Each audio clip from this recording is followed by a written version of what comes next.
Le président américain Donald Trump, hier dans la soirée, dans la nuit, a prolongé de façon indéfinie le cessez-le-feu et de manière unilatérale. Il n'a pas échangé avec l'Iran qui est resté sur sa position et le cessez-le-feu prenait fin hier à minuit. Après avoir dit lui-même que ça devait prendre fin ce soir du 22 avril 2026, ce mercredi, lui-même est revenu encore prolonger de façon indéfinie. Pendant que lui-même avait dit que c'était improbable de prolonger le cessez-le-feu. Si l'Iran n'accepte pas de négocier, les bombes vont exploser du côté de l'Iran. Mais voici le même encore qui a prolongé. L'Iran est resté sur sa position très ferme. Alors, le pire c'est que, en cette matinée du 22 avril 2026, l'Iran sait que le cessez-le-feu a pris fin. Et apparemment, c'est le moment idéal que l'Iran attendait. On se demandait pourquoi l'Iran n'a pas réagi au blocus américain. Oui, déjà l'Iran était en train de suivre toutes les procédures. Et pendant ce temps, l'Iran observait le cessez-le-feu. Vous savez, l'Iran ne veut pas se faire montrer à la face de l'humanité comme étant un pays qui viole les règles. L'Iran veut toujours montrer qu'il est propre. Mais en cette matinée du 22 avril, au moment où le cessez-le-feu a pris fin, l'Iran a commencé avec fracas dans le détroit d'Ormuz. L'Iran a tiré sur 3 navires qui ont voulu passer. Niet, l'Iran a tiré sur les 3 navires. Les autres qui venaient en Gourbayas se sont retournés. L'Iran a saisi 2 navires. Oui, c'est ça l'information. Les Iraniens ne sont plus dans la plaisanterie. L'Iran ne plaisante pas du tout. Pas du tout. Et la situation est en train d'atteindre son véritable apogée, son véritable épilogue. Oui. Alors, selon les informations, la crise vient de franchir effectivement un seuil extrêmement dangereux dans le détroit d'Ormuz. Selon Associated Press, l'Iran a ouvert le feu sur 3 navires dans le détroit d'Ormuz, ce qui complique davantage les efforts diplomatiques déjà fragilisés. Et les médias iraniens et Reuters indiquent que les gardiens de la révolution ont saisi 2 navires identifiés comme MSG Francesca et Epaminondas, et qu'un 3e navire a été également visé puis immobilisé près des côtes iraniennes. Donc ça fait 3. Alors, les États-Unis d'Amérique qui ont annoncé la prolongation du cessez-le-feu continuent de maintenir leur blocus. Le blocus est maintenu. Et ça fait très très mal à l'Iran. L'Iran s'en fiche. Je vous ai dit, le blocus américain c'est vers le bas. Mais le vrai détroit d'Ormuz, la partie essentielle, est bloquée par l'armée iranienne. Et donc, à partir de là, de ces informations, on va entrer dans le décryptage. Et pour y entrer, on va se poser une toute première question. Pourquoi la saisie de ces navires par l'Iran marque un tournant majeur dans le conflit? C'est un tournant décisif.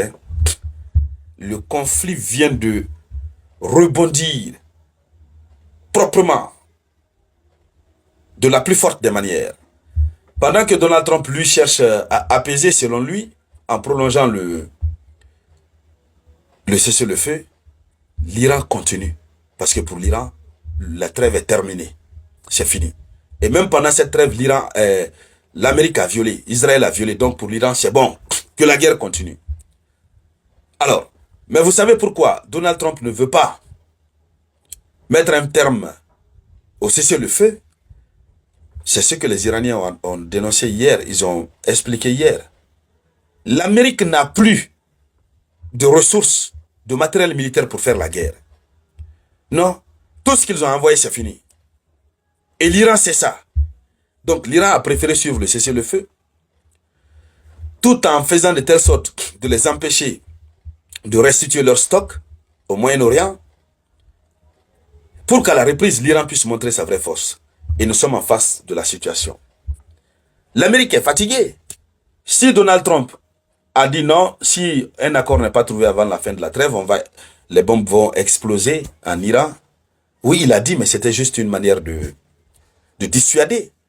Parce que en termes de communication de guerre, il le faut. Et Donald Trump est un habitué de la dissuasion verbale.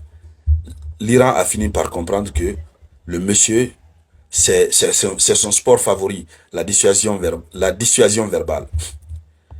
L'Iran n'a pas écouté. Maintenant, la tendance risque de s'inverser parce que l'Iran est vraiment en véritable position de force. Tu te bats contre quelqu'un dont les stocks sont épuisés. Et puis les Iraniens ont bien fait exprès dès le début du conflit. Ils ont envoyé plusieurs missiles pour épuiser les stocks de défense américaine. Mais maintenant, à l'heure là, l'Amérique est dans de sérieuses difficultés. Le matériel militaire ne peut pas arriver sur le champ des hostilités. C'est pourquoi l'Iran a diffusé hier de nombreuses villes souterraines où l'Iran a présenté son stock à foison. Je vous dis, dans la vidéo, vous avez vu, ça passe comme ça. Des missiles, des camions qu'on appelle des lanceurs de missiles, bien positionnés et prêts à sortir. Et pendant ce temps, l'Amérique dit, les médias occidentaux disent plutôt que l'Amérique ne sait pas où se trouvent les sites nucléaires iraniens. Et effectivement, l'Amérique ne sait pas.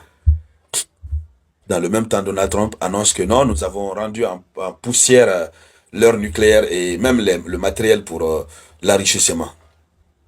Ce n'est pas vrai. Rien de tout cela n'est vrai. Alors, les navires ont été saisis. L'Iran ne se contente plus de menacer. C'est ce qui marque le tournant majeur. L'Iran ne menace plus.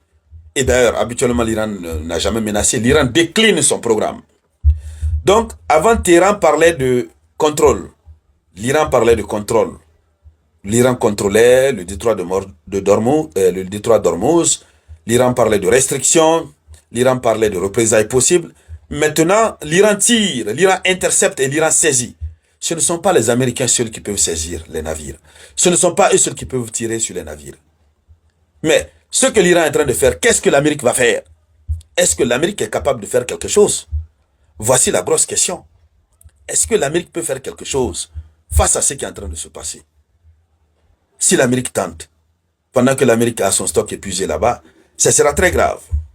Donc, la menace maritime iranienne est désormais passée du discours à l'exécution. Et le détroit d'Ormuz devient un front de guerre à part entière, qui n'a rien à voir avec Téhéran, Tel Aviv, etc. Alors, il faut dire que en tirant sur 3 navires et en saisissant 2, l'Iran envoie un message très clair. Si ces ports sont bloqués, aucune navigation ne sera réellement sûre. C'est ça. Et à partir de là, on attend la riposte américaine, on attend de voir ce que l'Amérique va dire. Alors, dames et messieurs, c'était ça la une de l'actualité. Merci à toutes et à tous, je vous reviens tout à l'heure avec de nouvelles informations.